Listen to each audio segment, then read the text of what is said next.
My name is Dr. Milton Mills. I am an internal medicine trained physician who works now exclusively as an intensive care unit doctor here in the Washington, D.C. metro area. Humans are often described as being omnivores, and that description is actually based on watching what a lot of humans choose to eat. And if you look at the majority of humans on the planet, yes, they do choose to include both animal foods and plant foods in their diet. But in fact, when you actually look at the way our digestive systems are constructed, we have the anatomy and the physiology of a strict plant eater or herbivore. We don't have any adaptations in our digestive system or in our physiology that is adapted to eating or consuming animal flesh. And that's why we can't consume animal flesh without the aid of technology. But when you look at the jaw structure and jaw mechanics, our esophagus, our stomach, and the length of our intestines, it's clear that we have the anatomy of a committed herbivore. You know, one of the questions that all vegans and vegetarians get that drives me literally out of my mind: where do you get your protein?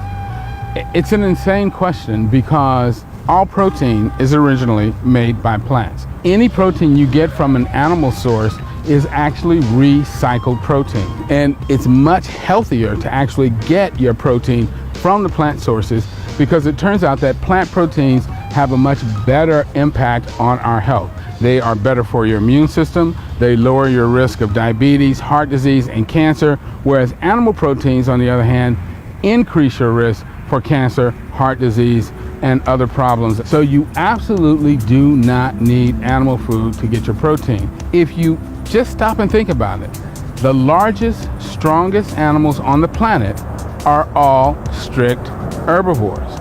So your elephants, your rhinos, your horses, your giraffes, they're all strict herbivores, and they get all of the protein that they need from plant sources. The atmosphere is something like 80% nitrogen.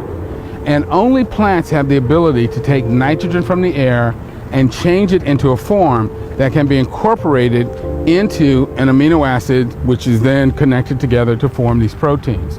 There has never been a study that has shown that dairy calcium protects our bones from osteoporosis.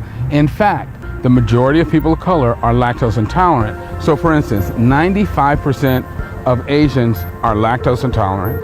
73% of African Americans are lactose intolerant, 74% of Native Americans are lactose intolerant, and approximately 53% of Hispanics are lactose intolerant versus only about 30 to 33% of Caucasian Americans. The watershed moment came when I had this one African American woman who came in and said to me, "I'm having this problem." And I said to her, "Well, you're lactose intolerant."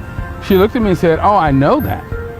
And I said, "Well, if you know that you're lactose intolerant, why are you continuing to eat dairy foods?" And she said to me, "Because the government says I have to."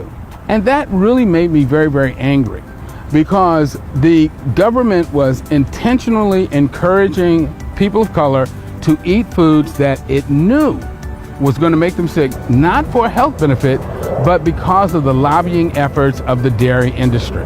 It clearly was a case of institutional racism.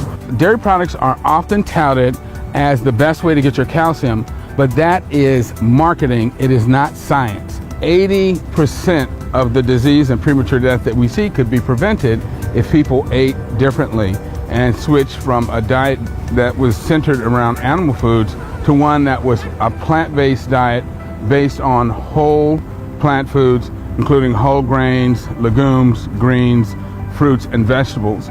That's a diet that promotes the best overall health for humans. We can avoid and even reverse a lot of these chronic diseases by changing to a plant-based diet.